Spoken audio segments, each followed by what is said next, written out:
Right, we're going to talk about an alternative lifestyle now, because all we've basically done so far is to look at everything that's bad. And like my friend said to me, I've listened to all your lectures, I now drink water and breathe fresh air, how long do I have to live? Or like my friend in the back there said, he closes his eyes and he says to the Lord, Lord, remove everything from my plate that's bad for me, and now he's scared there's going to be nothing left when he opens his eyes again. Well, is there still something to eat, or is there nothing to eat? That is the question we'll have to start looking at. Remember, we spoke about per capita meat consumption and how it affects your lifestyle and your health, colon cancer incidence. Obviously, we saw that animal products are problematic. They are correlated to cancer, and we looked at animal husbandry, we looked at osteoporosis and what effect it has, and all these issues. I perhaps would like to share just one little experiment that we did as well, because sheep were developing skew legs.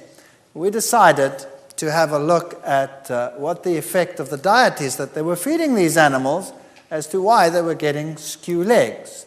There's a sheep with slightly skew legs, and there's one that can hardly walk from the skew legs that it has. When we analyzed their bones, those that had received animal protein had a low calcium to phosphorus ratio in the bone. So they had a decline in the various bones, the vertebrae, the ribs, and the cannon. In all three of them, the more animal protein one added to the diet. And these days they feed these animals fish meal, carcass meal, bone meal, all of these things. When we compared those that received animal protein versus plant protein, the calcium loss, as you see there again in the sheep, was 3 times as great. Deformity in those that got animal protein was much higher than those that received plant protein, and calcium to phosphorus ratios in the bone were very low when they received animal protein. And generally speaking, this is what we found. If we look at this little graph over here, we found that if we gave them plant protein only at a 12% level, they had very good bone development. If we added 3%, 5%, 8% animal protein, it got worse and worse. But if we added 8% plant protein, it actually improved.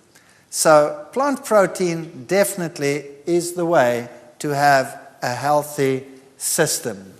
We also spoke in the lectures about fear in the food chain and how animal products today are not what they were in the past, because there are bacterial resistances which are very high, reaching up to 100% levels in many, many cases. That means that bacteria don't work, are not affected by the antibiotics at all. We also compared animal products compared to plant products in terms of toxic levels and how toxins are increased up the food chain, giving us many reasons why we should avoid these products. Remember, we looked at fish oils and saw that they were just as high in cholesterol as the others, and that plant foods could give you the omega-3 fatty acids, like the avocado, and especially also the nuts and the seed items could give you everything that you required. And these are often arguments which are used as to why one should not become a vegetarian. Where would you get you this? Where would you get you that? Plants give you everything, provided you have a variety in your diet. Of course, if you're going to eat lettuce, leaves, and carrot sprigs, then you're going to have a problem. So one has to make wise decisions when one changes one's lifestyle, and if one wants to avoid all the potential hazards in the animal husbandry industry. Can plants replace meat? The answer is yes, they can. But you have to be wise and circumspect in what you are doing. And the bottom of the food chain should look like this from now on. Active lifestyles, long lifestyles, those are the things that we want. Longevity. The Hunzas, for example, were famous for their longevity and their almost total lack of degenerative diseases. And why? Because they had lifestyles which were largely vegan, vegetarian, active, walking up and down. There are many aspects which confirm that a vegetarian diet is healthier. Even the tabloids today will say vegetarians live longer and also are considerably healthier. For example, if you want to do maximum endurance tests, you will find that those on a high meat diet have the lowest endurance for sustained maximum to exhaustion exercise. Mixed diets, that means lower meat, fat, and protein diets, were sort of midway, and the vegetarian diets, high carbohydrate diets, gave the highest endurance rate, more than double that of the other groupings. So science and sports science today has contributed a lot to the breakdown of prejudice against diets. Then there were some very important people who were vegetarians. Albert Einstein was a vegetarian. George Bernard Shaw was a vegetarian. Wilhelm Busch. The McCartneys were. But Linda McCartney died at a very early age, although she was a vegetarian. And people say, well, what's the problem over here? Well, just get hold of one of her recipe books and see what she did. Everything she did was fried in oil. Everything. Now, we looked at the carcinogenic effects of that.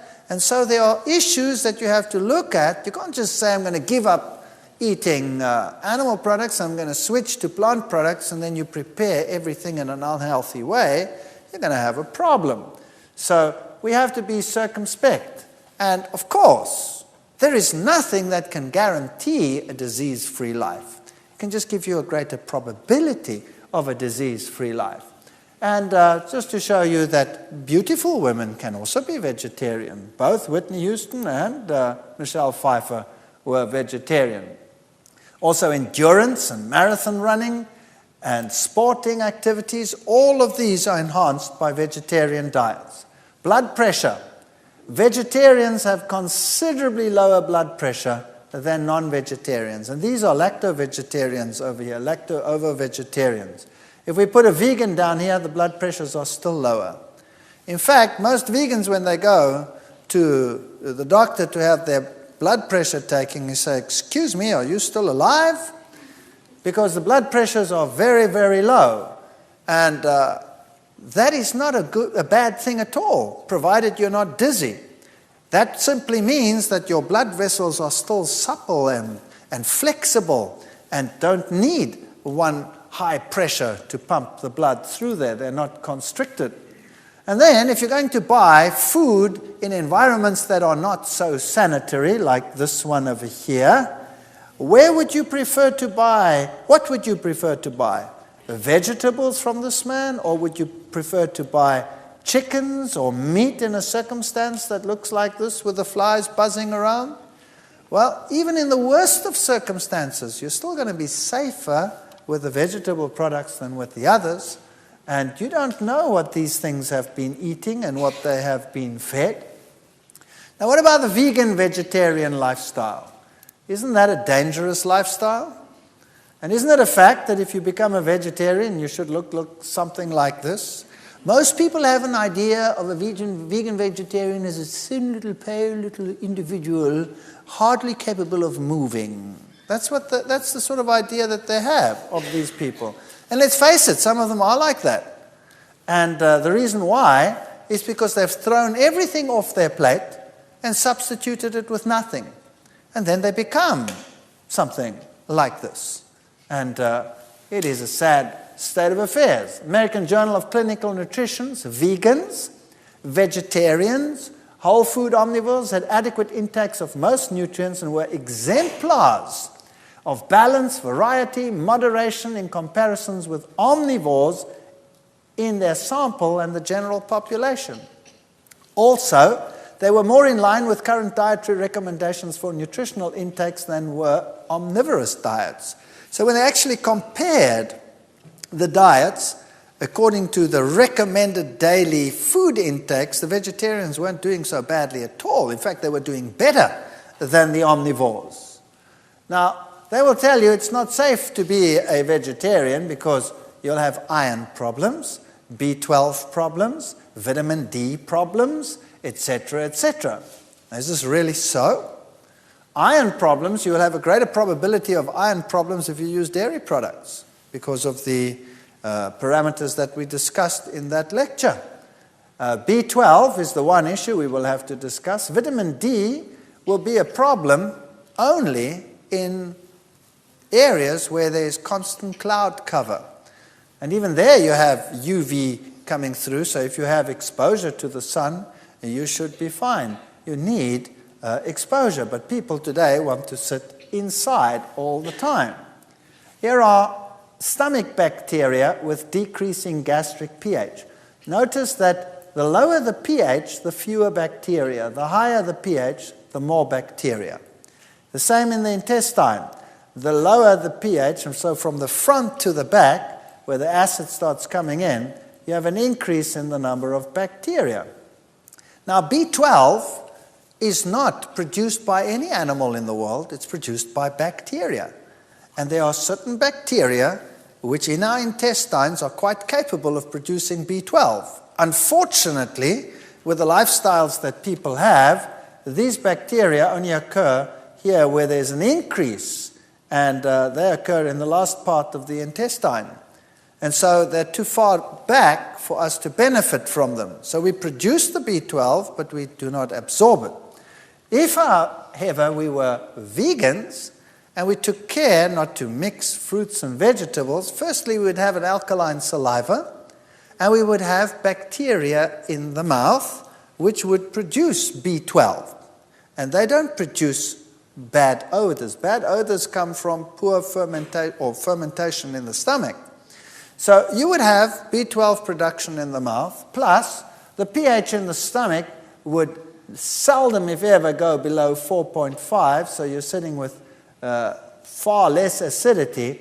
That means you're starting off here at a much higher level, and then you should be able to have B12 production. Now, there are other factors which affect B12. That's intrinsic factor. If you don't have that, whether you're a vegetarian or not, you're going to have a trouble with that. High acidity, which is more problematic for meat eaters than for vegetarians, would be a problem. And in fact, most of the world's population is largely vegetarian. Whole parts of India, large parts of Asia, Central Asia, for example, Central African populations, large parts of these, they don't have B12 problems. Western lifestyles, we sometimes do have B12 problems. So personally, I think that they are making a mountain out of a molehill, but I would suggest that if you are worried about these issues, if you have a high-stress lifestyle, which affects absorption in an acid environment of B12, well then take a supplement, or take a fortified milk that has B12 supplementation. But generally speaking, we do have the bacteria that produce the B12. So my suggestion, as I said again, is supplement if you have a high-stress lifestyle and all of these, or otherwise test yourself regularly. Once a year, have a test, because B12 is maintained in the body for a long, long time, many years, and you won't run out overnight. So if you have regular tests done once a year or so, and you're fine, then you have nothing to worry about. If it's low, well then take a supplement. And the same would apply to people that eat meat. They are just in as great a danger. In fact, more of them suffer from B12 deficiency than anyone else. If we look at minerals, we need all these minerals: calcium, potassium, iron, manganese, fluorine, selenium, tin, phosphorus. There's a whole host of minerals that we need.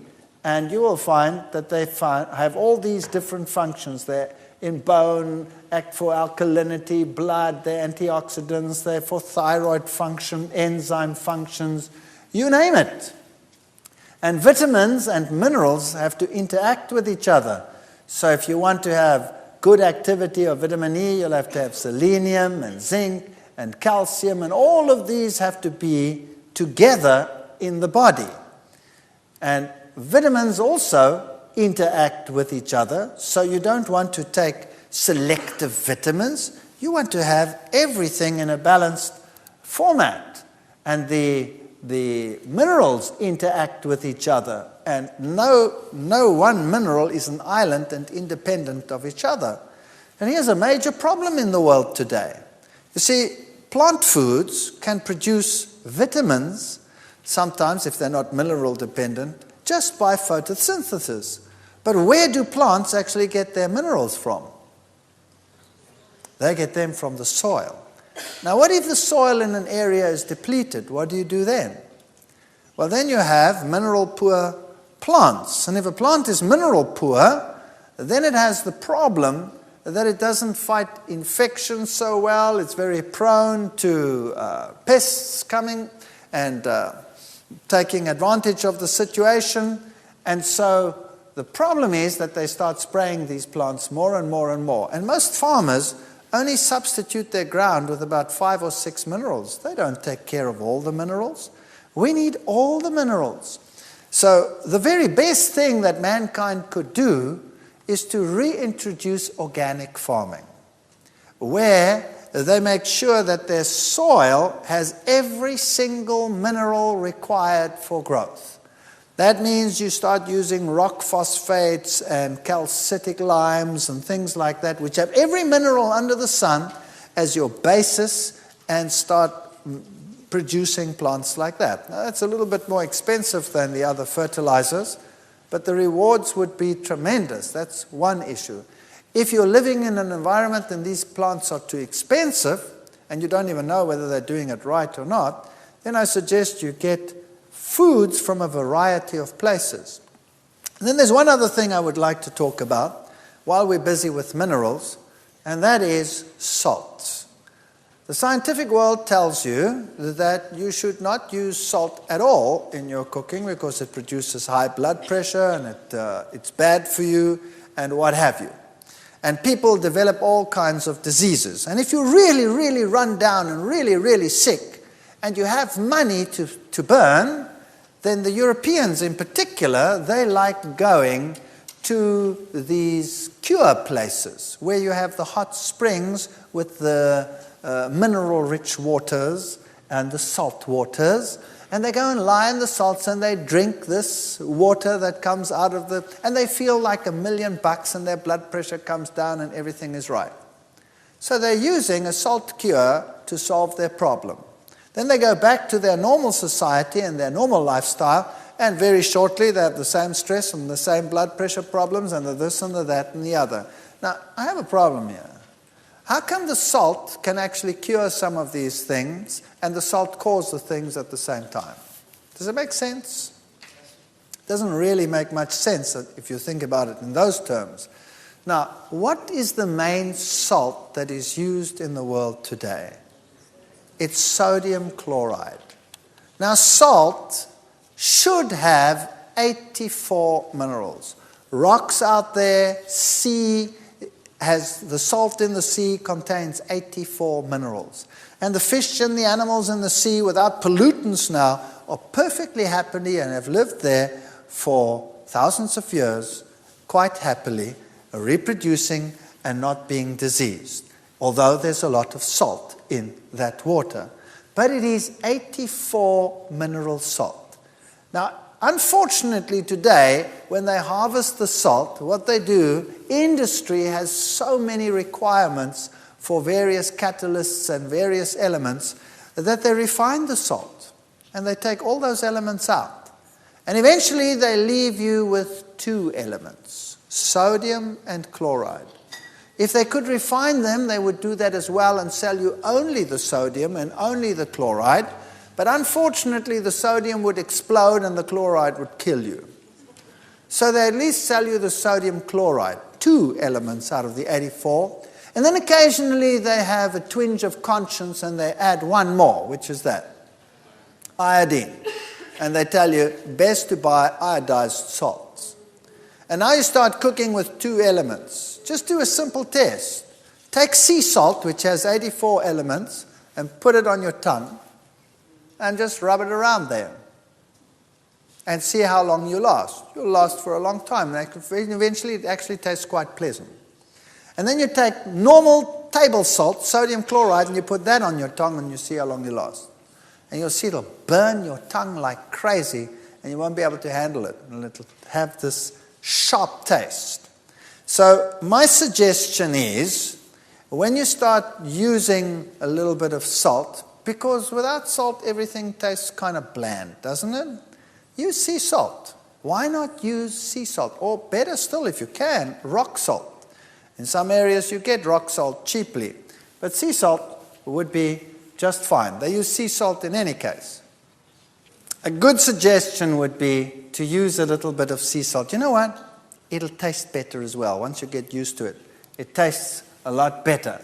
And of course, don't use excessive amounts of salt, but generally just use a little and it'll be so much tastier. Zinc, they'll tell you that's a problem for vegetarians. That's not true.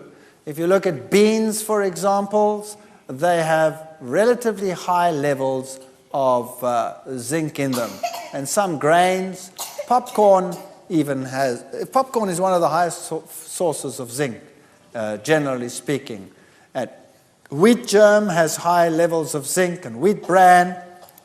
So that is not true, that vegetarian diets won't provide enough zinc. So generally speaking, if you have foods that are yellow, then you will have your vitamin A's, and if you have your grains and your nuts and your legumes in there, you should be getting everything that you require. Increase in dietary needs during pregnancy, you need a lot of folic acid, folacin you need a little bit more protein, and all of these. Can a vegetarian diet supply these? Of course. Seeds, avocados, nuts will supply all the folic acid that you require. Now, just a couple of general guidelines. Number one, you have to eat an abundance of fruits, grains, nuts, seeds, legumes, and vegetables. You cannot just remove the heavy foods and sit with only fruits or only vegetables. You have to have grains, varieties of nuts, seeds, legumes in your diet, and you don't have to eat them as such. You can work with them and change them and modify them. You have to eat more alkaline-forming foods than acid-forming foods. That happens automatically when you become vegetarian. And avoid acid formation by choosing correct food combinations. 3 simple criteria, two of which you have to watch, one which comes automatically. Now, if you read some health books, they have so many complex things that you have to do that you have to buy yourself a computer just to, start working out what you must do in the kitchen. And eventually you go totally nuts. And there are so many rules and regulations as to what you must eat that you might as well just forget it.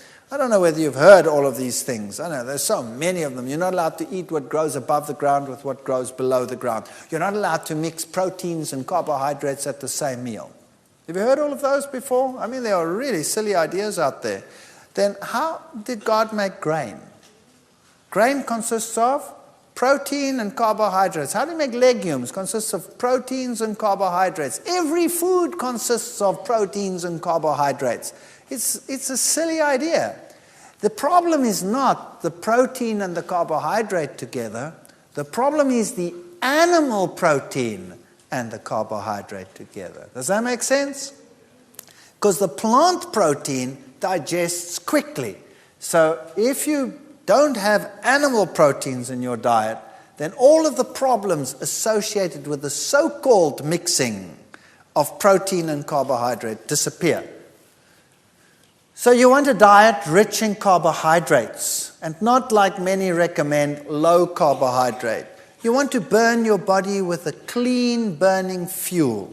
You want to have enough fats in your diet so that you do not become lean and emaciated on the one hand. And of course you need the fatty acids, the essential fatty acids, which you can only get in fats. So you get those if you have your seeds and your nuts and your legumes in your diet.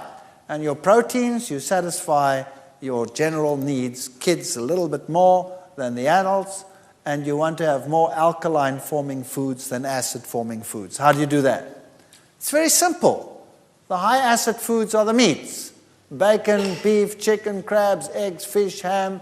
Those are the high acid-forming foods with 15 to 40% acid formation. Medium is grains, legumes, lentils, oats, peanuts, rye, wheat, some nuts, etc. And the low, some fruits, cranberries and plums. That doesn't mean you mustn't eat them.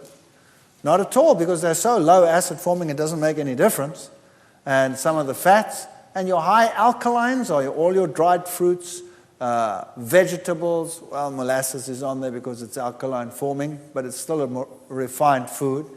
Beet greens, Swiss chard, dandelion, those are your high alkaline foods. Your medium ones are most fruits and vegetables. And some legumes are actually alkaline forming, particularly if you're now old and you have a little bit of arthritis problems and things like that already, then it's good to introduce things like lima beans, navy beans, peas, generally chickpeas, all of those, nuts. The only alkaline nuts are almonds, chestnuts, and coconuts. The almond is a very good nut. And then you have some grains that are alkaline, like millet. Millet is an excellent grain. We'll talk about that in a moment. Sorghum. And then, of course, your kidney beans, snap beans, soybeans. All of this is alkaline forming. This is excellent food. So once you cut out the animal products, you don't even have to worry about acid alkaline diets. And by the way, it's the minerals that are acid producing more than anything else. So your alkaline minerals abound in fruits and vegetables. Now, here's a typical suggestion. They say you must have legumes, nuts, seeds, including nut butters. You can use fortified soys or soy milks, vegetables, fruits, grains, and bread. And if you get enough of those in the diet, you should be fine. And when it comes to young children, the only thing that changes is the proportion. So you want to have cereals in the diet, you want to have fruits pureed, but when it comes to the energy foods, you want more of those in children's foods than in the others. So cereals, fruits, protein foods, green leafy or yellow vegetables will supply every single requirement that you need. And you can see that all of it is being met, or 99%, with just a very moderate intake. Some useful equipment that you need. A good blender is very useful in vegetarian cooking, because you're going to start making nut creams and nut butters and milks and sauces and things like that, and cheese substitutes and all kinds of things. So a good blender is a very, very good investment. Now, when I talk about a good blender, I mean that one that has a powerful engine and one that will really spin. Because if you buy a weak one, it won't do the job. It'll irritate you. It'll chop the things around, and you'll have gritsy pieces in your mouth when you want to find cream, for example. It'll be most unsatisfactory. So rather invest in a good blender. A heavy base or non-stick frying pan, waterless cookware might be quite good. And some people like extras like waffle irons, food processors. And if you're really going all out, some means to grind your own flour. That's just nice. If you have access to stone ground flour, well, then you don't have to get those pieces of equipment. Stone ground flour is a terrific way to go. Ensuring proper combinations. Notice that there are some foods that are neutral. That is, all grains, all legumes, all nuts, all seeds, some vegetables, like those that are high in water, like cucumber, lettuce, sprouts, tomatoes, some people yes, some people no, and the herby plants. Those would be sort of neutral, and some fruits would be neutral, the high oil ones, avocados and olives. Then the fruits is anything else that is a fruit, like an apple, an apricot, banana, and what have you. All of these can be eaten together with this. So you could have a meal which contains a grain. Let's say bread, a roll. And you could have a patty on there which is made of legumes and nuts. And you can have lettuce on there, and sprouts on there, and tomato on there. And you can have a sauce on there which you make with seeds or nuts, combinations. You can have avocados as a butter and olives in there and eat it with all that fruit. So you can have a terrific meal with a table full of fruit and bread and spreads and all kinds of stuff and patties, but you don't mix your vegetables in there. So if you want to have a meal with vegetables, then the vegetables are also compatible with any one of those. But the vegetable and the fruit together, they're a problem. Well, that's a very interesting thing. You see, the fruit digests the fastest. These, if they are all of plant origin, digest second fastest, and the vegetables, which have hard, compact cell walls, digest the slowest. So if you mix these two, you will actually get fermentation. Whereas if you mix those two, you don't get fermentation. Mixing fruits and vegetables, no fermentation. The time is not long enough difference for fermentation. Mix vegetables and the grains and legumes and nuts, etc. Time is not long enough for fermentation. Mix the two together, you have a problem. So that is just to keep a nice alkaline system. It makes a big difference in terms of, for example, acidity and also just alertness. It's not a law of Medes and Persians, and if you are a guest somewhere or you do not have the possibility of always doing this, then it's no big deal. If I do it, for example, I'm quite sensitive to this because I actually take care not to do it. If I do it on occasion, I feel the difference. I feel I have less energy. So these are sort of the neutrals that you can eat with any category of food, with fruits or with vegetables, whatever. Grain-legume combination is always a good combination because of the protein. It gives you a perfect protein. So a diet that contains grains, nuts, seeds, fruits, vegetables will supply a superb blend of nutrients. And the African diet, as we said, is legumes and grains, and that is their protein source. Then they have lots of vegetables and lots of fruit. And now let's talk about whole foods. What is the power of a whole food plant? Number one, it exceeds that of their component parts. So if you take the things apart and you eat them separately, like in refined foods you would have to do that, you do not have this enhancement that you get in the whole food plant. Secondly, 1 cup of cooked kale has 50 milligrams of vitamin C and 13 international units of vitamin E. That's pathetic. That's pathetic. The antioxidant potential of 1 cup of kale is equal, however, because of the other components, to 800 milligrams of vitamin C and 1,100 units of vitamin E. So you could be looking at 13 and say that's pathetic, but because of the other components which boost it, it's actually that much. And the balance is so much better. So it's far better to eat a whole food than to eat anything separate. Refined foods, avoid them. Now, everybody occasionally gets sick of healthful eating. I do. You eat healthy food every day.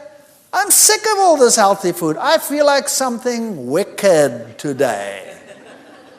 Well, then you go out and you eat something wicked within certain parameters, if you know what I mean. You don't go and slaughter an ox now. But a refined food occasionally, who cares? Or something really sweet and disgusting, who cares? As long as that's not your lifestyle. Don't become fanatical about food because you'll not only make yourself but everyone around you miserable. And try never to see what other people eat. It's not your business. What you eat is your business. And what they eat is their business. Set a nice example and people will like to follow it. Don't refine it if you can. Use it. Now what does that mean?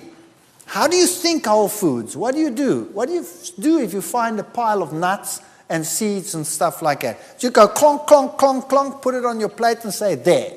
You want to be a whole food fanatic? Go and eat it. No. You must learn what to do with them. You must change these things. These are whole foods. Those are whole foods.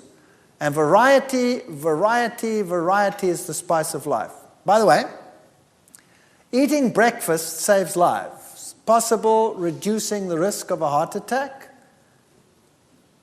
If you have a problem during the day and clot potential, those people who are breakfast skippers have a 2.5 greater probability, in other words, 2.5 times the risk category to a person that eats normally and has breakfast. So 2 to 3 hours after awakening, if you had breakfast, you are better off than if you do not have it. The advantages of eating breakfast is more efficient problem solving, improved memory, improved verbal fluency, attention span, better attitudes, better scholastic performance, and that's a good reason why you should have breakfast. These are all the nice whole foods you can find in some stores. Now let's think about what we can do with specific foods. And I think perhaps we should do this in the next session.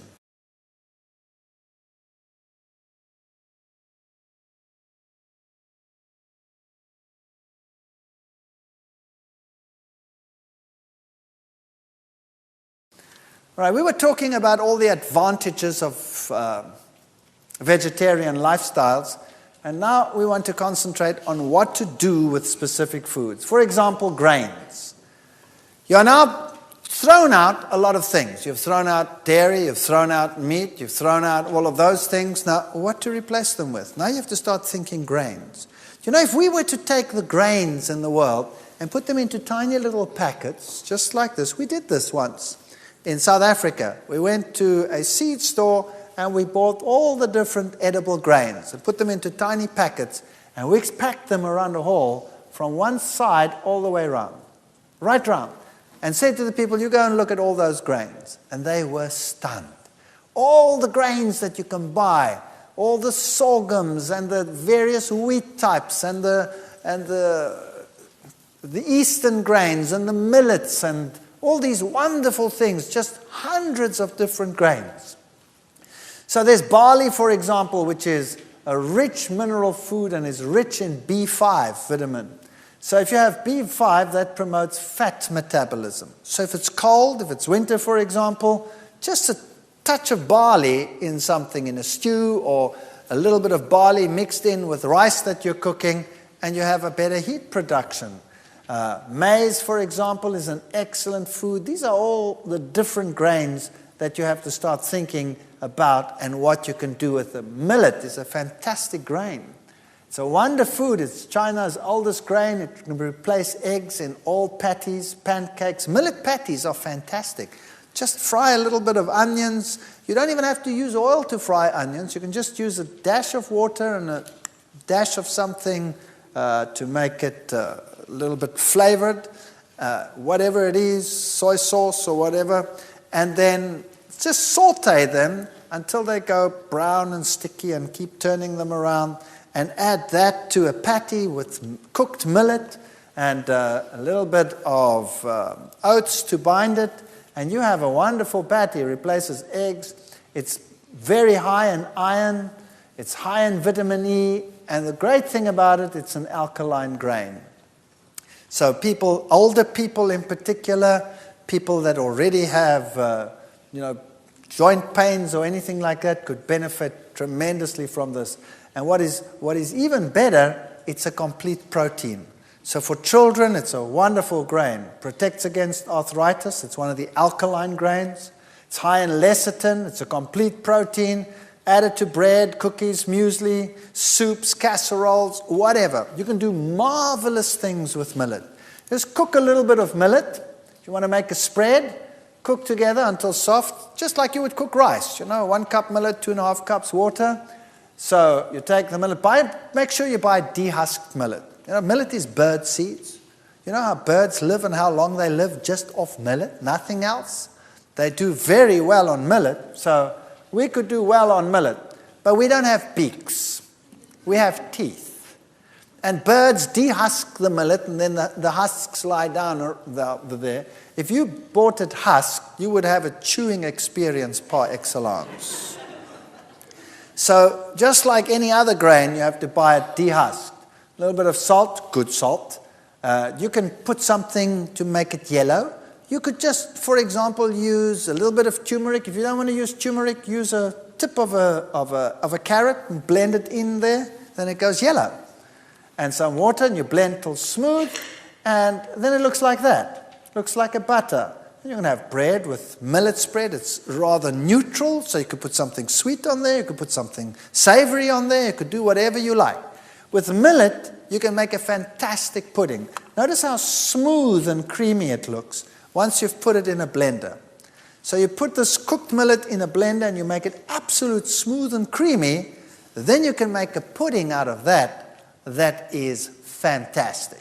So you can blend in some dates, for example. You could blend in a little bit of carob powder, then you'd have a chocolate pudding. Then you put in a yellow layer on top of that. You could put fruit in between, put it in the refrigerator, and you could make a pudding that is better than any bought instant pudding. Marvelous things you can make with millet. Oats is another wonder food. It's a very good calcium source. It's high in iron B. It's the second best protein grain. It's a superbly digestible grain. So old people, young people, use these. You can use the oats to make granolas, to make mueslis, to make patties. You put it into everything. It takes the place of an egg anytime. You can make waffles with oats, blend it and use it as a waffle base. Wonderful things you can make with oats. We'll come to some recipes in a moment. Rye, for example, is a German grain, and add some rye to your flour just to change things around a little bit. Muesli, rolled oats, chopped nuts, raisins, pumpkin seeds. The pumpkin seed is a seed with an incredibly good protein in it. It's also a complete protein, and just a little bit of pumpkin seeds will provide all your protein needs for a whole day.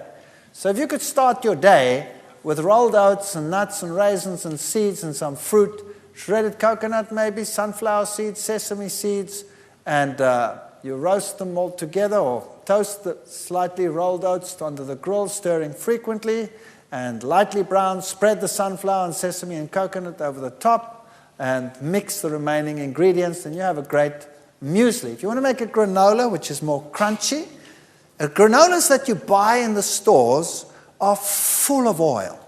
And the oil that they mostly use is sunflower seed oil. And because it's packaged like that, it's oxidized. So it's really not the best thing in the world, and it's horrendously expensive. Have you noticed that? You can make it far cheaper, and it tastes terrific, and you don't need any oil.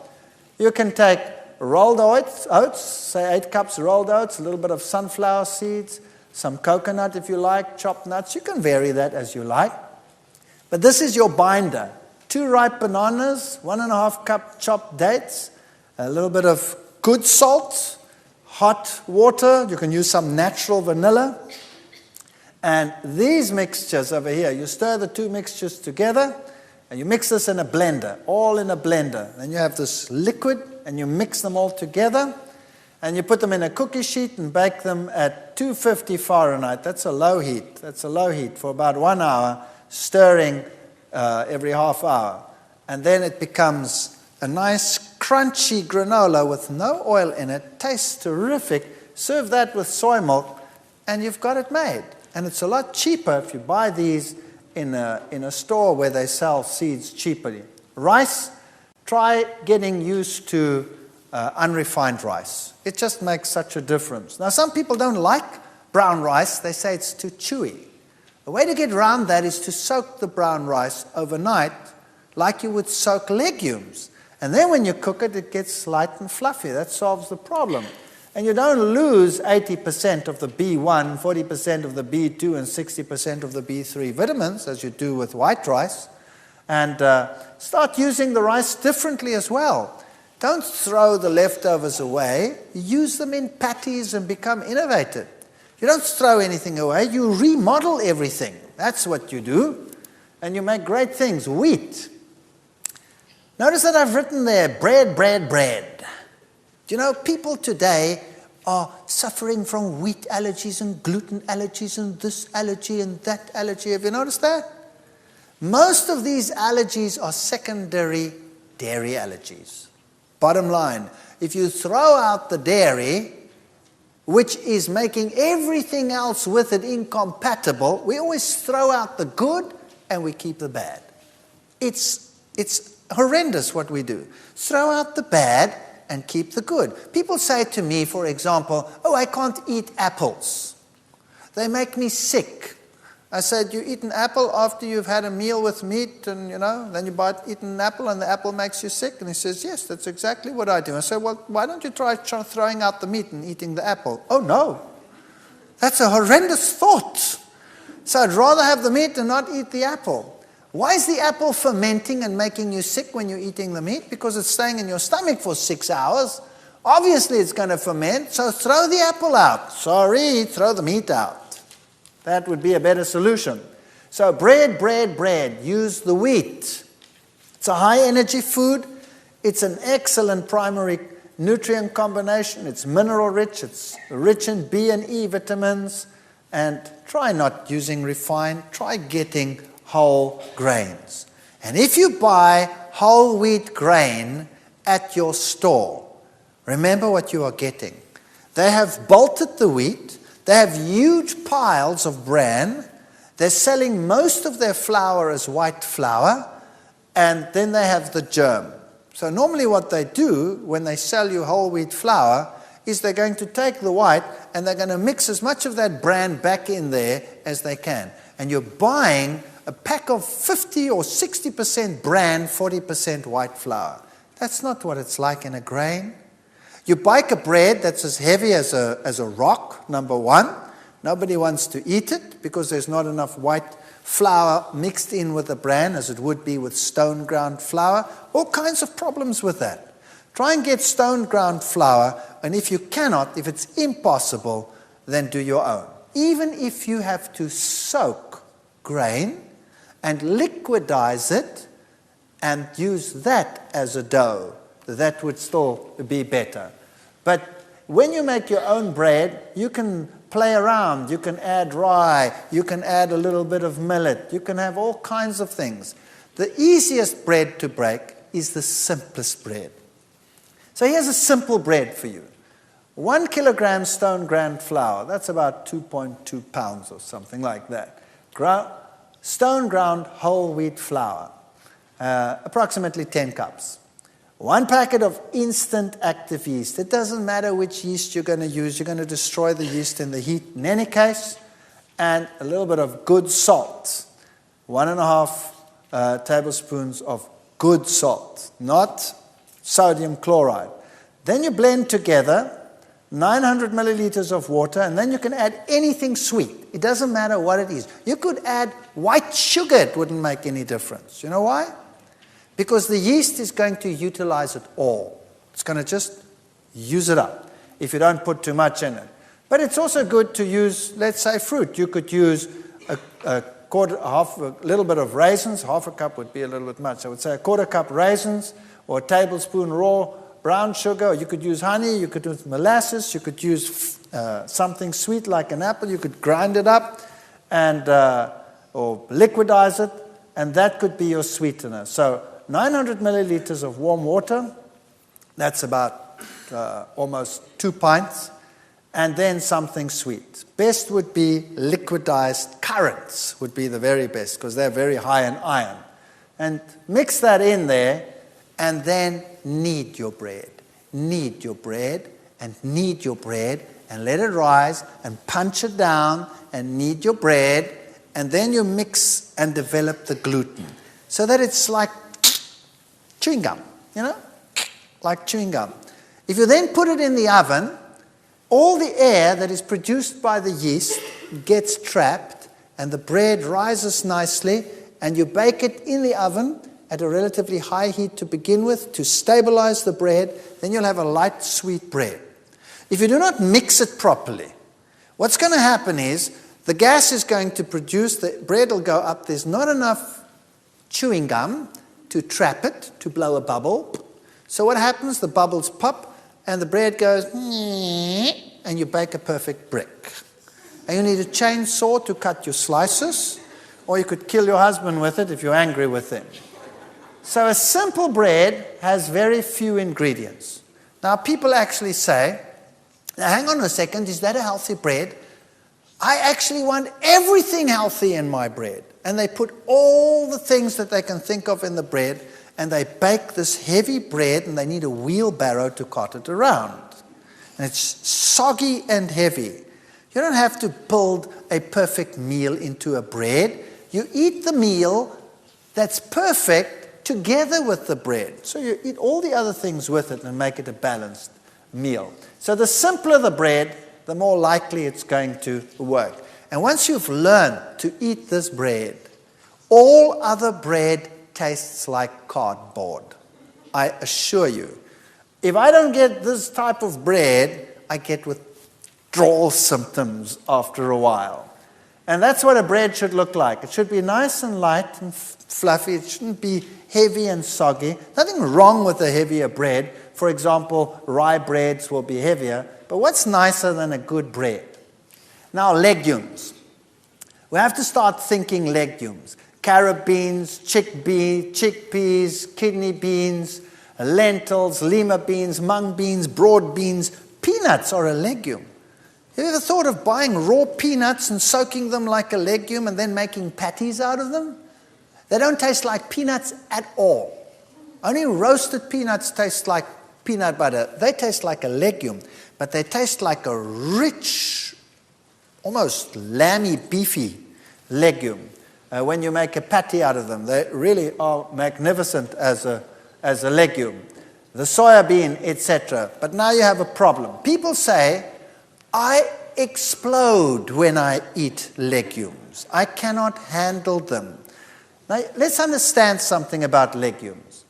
You have to pre-soak legumes. Raw dried legumes contain alkaloids, glycosides, saponins, and these are a problem. In fact, they are in the seed to prevent it from germinating. It's an enzyme suppressant. So if you take a legume and you soak it in water, and the legume soaks up all the water, how many of these products have you got rid of? None. They're all still in the legume. Now you take your legume, it's nice and soaked, and you prepare it and you cook it, and all those enzyme suppressants that prevent the legume from sprouting are still in there.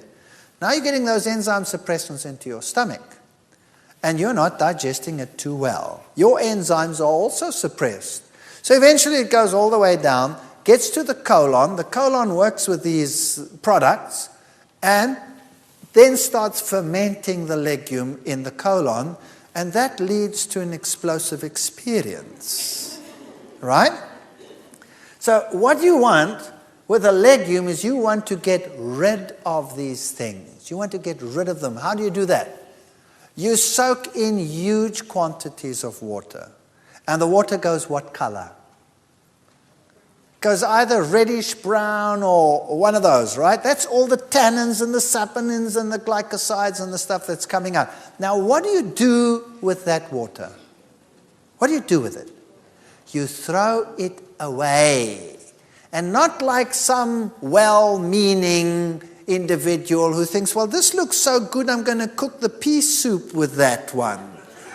Well, I'll tell you, you don't need nuclear weapons then. Just send that pea soup. It's the most explosive thing under the sun. So what I would suggest is that you buy your legumes, soak them in lots of water, pour the water off regularly. If you're sensitive to legumes, do that if it need be for 2 days, 3 days regularly. If you don't change the water regularly, they'll go bad.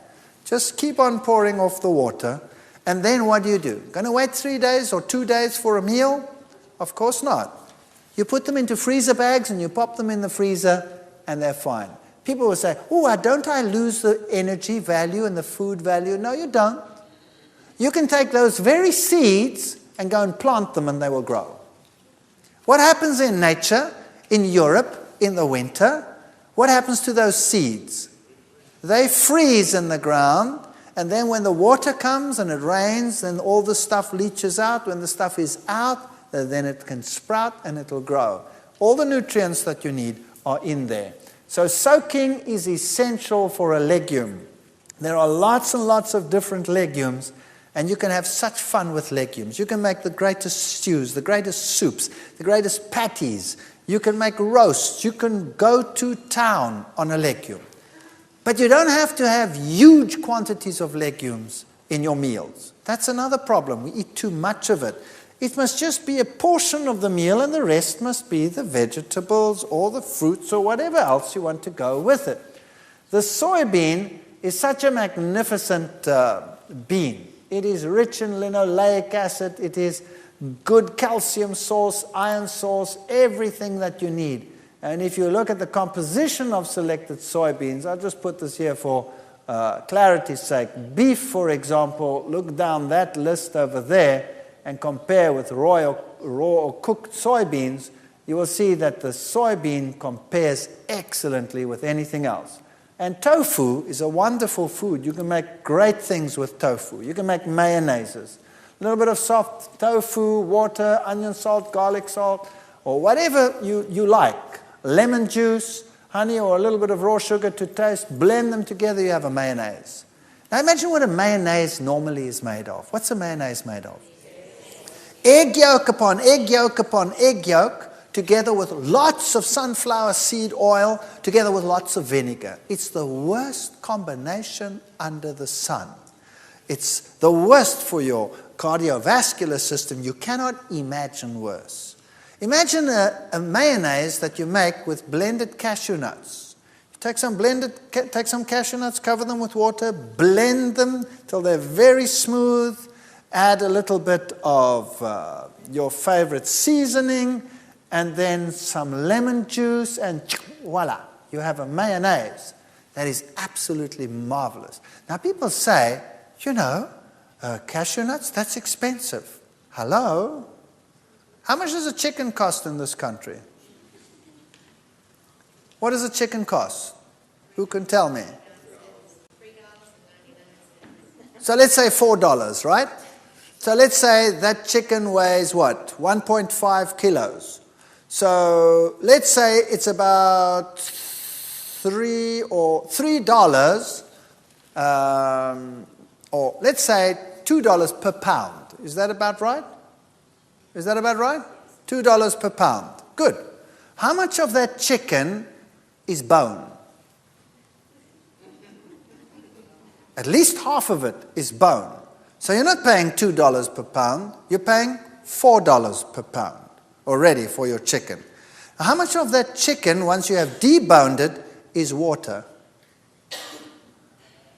70% of it is water. So how much are you paying for your chicken?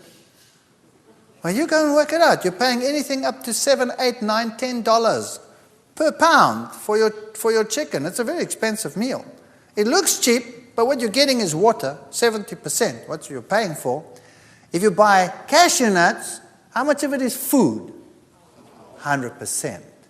So even if you're paying $4 or $5, it's still cheaper than your chicken. So don't tell me cashew nuts are cheap or expensive. All right, and you need very little to feed a whole lot. You can make great mayonnaises with tofu. You can make omelets with tofu. You can make, there's so many things. Go to any Korean or Chinese person and ask them, what do I do with tofu? And you will be stunned. So go to the various nations that use these foods. Omelets are terrific with tofu. Half a cup of tofu, you can use a little bit of rice flour, add a little bit of cashew, ground nuts, that would be great, liquidized. And then your various condiments, put a little bit something yellow in, and then use a non-stick pan to make an omelet. You can put your favorite filling in there, close it up, and serve it, if you really want to be wicked, with whatever, with fries that you've made with olive oil and a nice salad with it, and it looks and tastes just great. And sometimes omelets made with tofu stick a little bit more to the pan than others. So that's no problem. The ones that stick and break, they go to the wife, and the good ones come to me. Simple as that. But when I get home now, my wife can have the better ones, and I'll take the broken ones. No-bake tofu cheesecakes. You can make cheesecakes. You can make the most wonderful things. You can use agar-agar as a binder that has no animal products in it, or you could use MS. You get MS in your country, which is a wonderful substitute for gelatine, which is made from horses' hooves and skin scrapings and trotters and all kinds of stuff like that. And wonderful things you can make with juices that you blend in. Just ask the fundis how to make these things. You can make waffles. Simple things. Soak soybeans. Blend them all together with some rolled oats and you make waffles. Wonderful stuff. They bake a little bit longer. A normal waffle with an egg is finished in a minute. This one takes about 5, 6, 7, 8 minutes to bake through. Now, you don't want to wait that long. So what you do is when you're bored one night and you're not doing anything, then make a mix and start making lots of them. Or the kids are doing something, they're watching television, in between advertisement break, change. Then get all these things done and make a whole pile of them, pop them in the freezer, and you have waffles. When you want breakfast with waffles, take your waffles out, pop them in the toaster, and voila, you have waffles. You don't have to wait forever. You can make quiches. It's simple. Once you add a little bit of these blended nuts and some lemon juice and all of these things in, you can make wonderful things with these foods, and you won't even miss that you're not using eggs. Kidney beans and your own baked beans and Mexican food and you name it. And sprouts. Start using sprouts. Sprouts have enzymes in them. They help you to digest your food. They're wonderful. Mung bean sprouts. Once you get used to them, you'll start craving them. Chickpeas. Chickpeas are wonderful food. Chickpeas is magic. If you have soaked chickpeas and you blend it and you bring it to a boil, it goes thick by itself. Then you can use it as a sauce. You can even make a mayonnaise out of it by adding lemon juice and a dash of something sweet or tangy, whatever you like. And you can make mayonnaises out of chickpeas. You can make hummus out of chickpeas. Who knows hummus? Yeah, all of these things. Start thinking about these things and start using carob. Now, carob means you have to re-educate your palate because we're all used to chocolate. And once you have re-educated your palate to carob, which takes a while, because we all have perverted palates, then chocolate actually tastes obnoxious. Believe me, I ate whole slabs of chocolate in one go. I cannot stand the taste of chocolate anymore. But carob I can handle, especially if you coat things with it, like raisins, or coat nuts with it. Then it's very handleable and it's very, very pleasant. And a carob drink is a wonderful substitute. Take soy milk, add some carob powder and a little bit of fructose, and you bring that, make that hot and serve that. And I'll tell you, the young people just love it. And it tastes great. And you can make chocolate sauces, chocolate desserts with carob. Just have to get used to it. Lentils. You can make slices, you can make all kinds of interesting things. Mock liverwurst with it, some cooked lentils, a little bit of cold oats porridge, chopped onions. Margarine is what gives it the flavor. If you like, a large clove of garlic, some salt, and blend this together and keep the onions just a little bit chewy, in other words, not pureed. And then you have this crunchy liverwurst taste that you can put on bread. You can make savory spreads. And it's the herbs that do it, the basils and the oregano and the tomato pastes, which add the different flavors. And your nuts and your seeds are your sauces and your creams and your energy booster. So, for example, if you're as thin as a rake and you want to put on some weight, then you start using more of these foods. If you are overweight and you want to lose, you use less of these foods. It's as simple as that. You don't have to give up anything, you just use less. And you're only using it as a flavorant. So you can make nut milks, nut sauces, nut creams, nut mayonnaises, and you could use seeds as well. You could make the same thing with sunflower seeds. You could make sunflower mayonnaises, sunflower creams, sunflower sauces, same things. You can do it with sesames. You can make your own tahinis, your own creams with sesame, sunflower, with pumpkin, any one of those.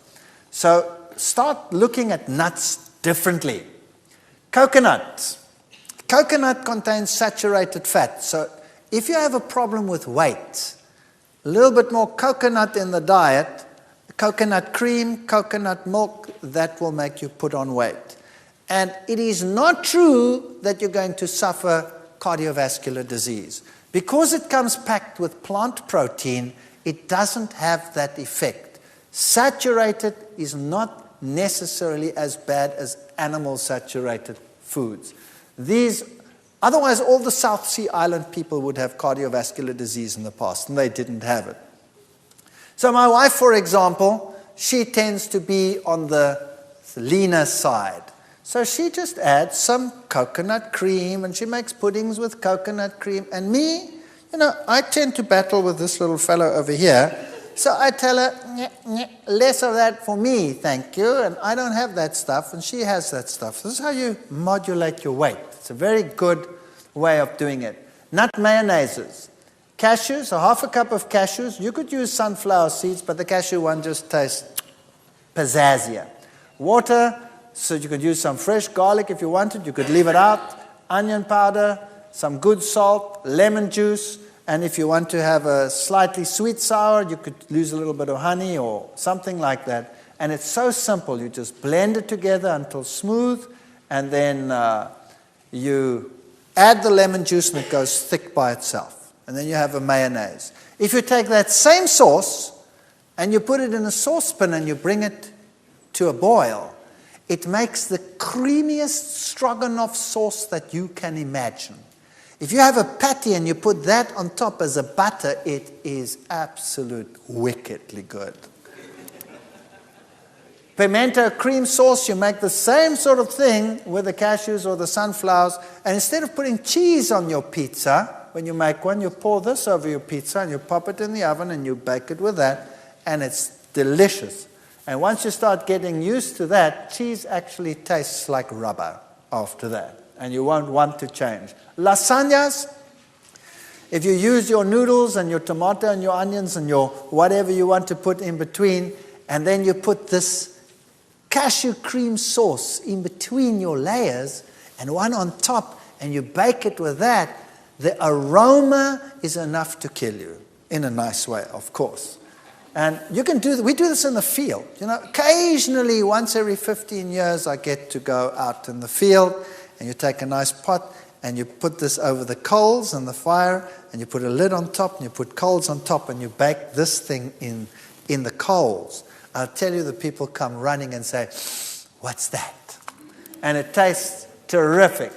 As I said, don't neglect the pumpkin seeds. Throw them into your mueslis, throw them into your breads, and don't neglect your sesames. Use the sesame butters and the sesame creams for your bread. Ladies, sesame is one of the richest sources of iron. So it's an excellent source of iron. So try and get used to tahini. If you don't like the taste of tahini, then just take a teaspoon of it and add it to your sauces that you are making, just to give it that pizzazz. And you can make butters and milks and what have yous. Fruits and vegetables. Remember, variety is the spice of life. And there are lots of fruits on the market. And most of the world today thinks fruit means bananas and apples. Isn't that right? That's what people buy, bananas and apples. Now, there's nothing wrong with bananas and apples. Bananas and apples are good. By the way, now that I think of apples, people tell me, what about apple cider vinegar? Apple cider vinegar has the good components, some of the phytochemicals of apples in it, which is good for you, but it still has acetic acid in it, which is bad for you. So why not take a little bit of apple juice and add some lemon juice, and then you have apple cider vinegar that is not with acetic acid, but is with citric acid, which is much, much better. So you can start playing around with your vinegar sauces. Rather use lemon and use apple combination to make your sauces like you want them. There are melons and olives and papayas and all of these things. So when you start thinking fruit, start thinking like this. Then you get peckish. Doesn't that look great? And even if you preserve them, they're still better than nothing. Preserved fruit is better than no fruit. And when you start thinking vegetables, again, think variety. Think cauliflower, broccoli, Brussels sprouts. Think dark green things. And you know what? If you don't like them, start changing them. If you don't like spinach, well, many people, if you get a cooked spinach leaf on your plate, that might not be so appetizing. How about sauteing some onions, chopping the spinach, and putting them together, and then adding a little bit of cashew nut cream and making a creamy, delicious spinach that really tastes like something and has some zuma in it. Get a little bit of pizzazz into your cooking. So everything doesn't have to be bland on your plate. It can be wonderful. And start becoming innovative. Start thinking what to do with the leeks and the garlics and the onions. And remember, these are your top 10 fruits in the world in terms of the antioxidant power that they have in them. Strawberries. You live in a strawberry country.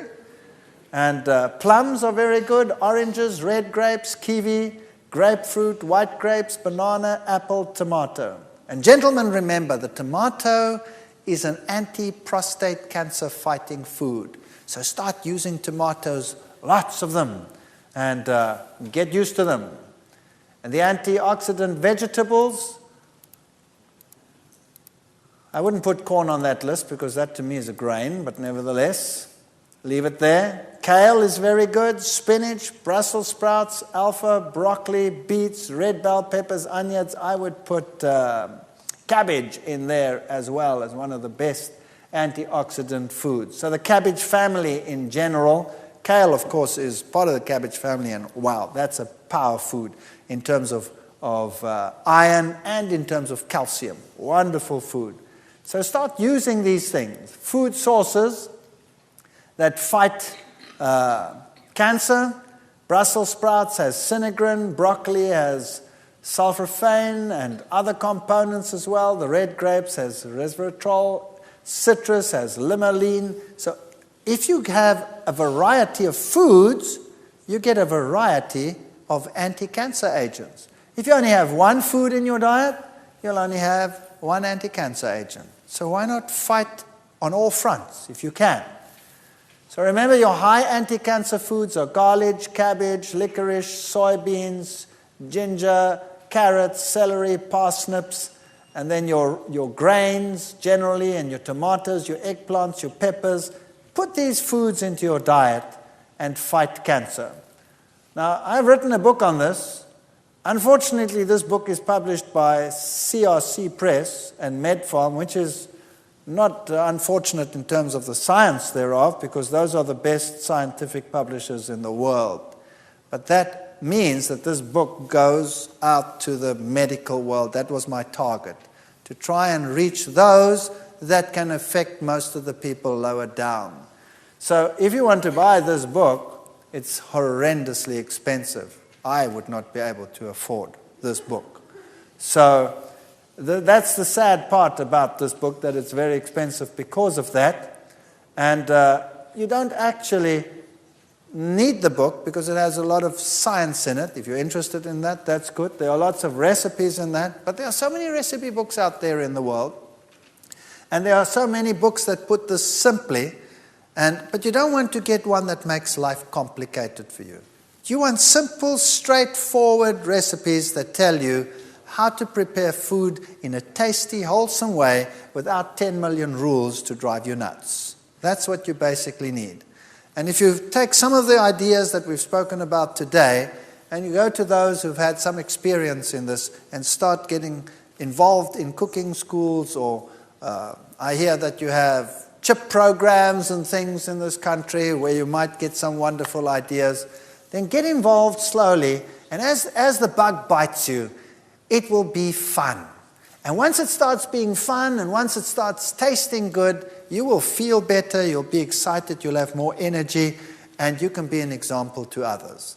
Don't make a religion out of your diet. There's nothing worse than putting diet before religion. God comes first, food comes second. Food is there to be enjoyed, but why not enjoy it and be healthy at the same time? Thank you. And you can be a light unto others, and you can help them to a healthier lifestyle. Just this message alone. We get hundreds and hundreds and hundreds and hundreds of letters. I was lecturing in Germany once, and there was an old lady sitting in the back in my lectures. It was in a big hall. There were over 800 people in the hall. And she was in a wheelchair. And she was in an old age home, and she had terrible arthritis. Her fingers were like that. And she was, I don't know exactly how old it was. I speak under correction, but I think she was in her 80s. So a very old lady. And I happened to return to the same town 4 years later. 4 years later.